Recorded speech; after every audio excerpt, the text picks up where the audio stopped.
Niwashukuru nyinyi wananchi wenzangu wa Chamwino kwa kujitokeza kwa wingi namna hii, na naambiwa watu wanakuja wengi. Niwaombe sana tujitokeze sana, tuje tuandikishe ili tupate haki ya kupiga kura, kutimiza wajibu wetu wa kikatiba.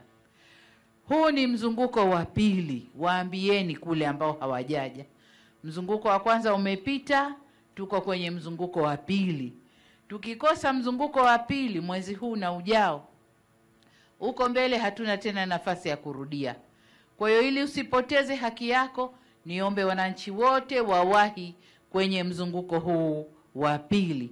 Huu ndio wito wangu, ili twende tujiandikishe, tupate haki ya kupiga kura, turudishe serikali inayoleta maendeleo kwa nchi, rudi madarakani, tuendelee na maisha yetu. Kuto kujitokeza kuandikisha ni kukataa mwenyewe haki yako ya kikatiba.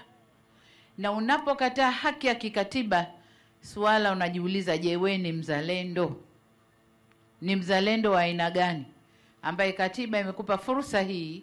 Nenda kaandikishe, piga kura, weka kiongozi unayehisi atakuja kukuhudumia. Wewe unaikataa.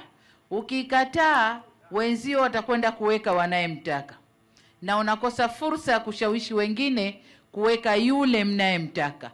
Kwa hiyo unakuwa wewe wa kubabaisha tu na wa kulalamika. Lakini swala kubwa hapa ni uzalendo. Jiulize mwenyewe rohoni kwako, uzalendo wangu uko wapi? Hii ni fursa kubwa, inatokea kila baada ya miaka mitano, haiji kila siku. Kwa hiyo ni vyema kila Mtanzania, na huo ndio wito wangu, kila Mtanzania ajitokeze, atumie fursa hii.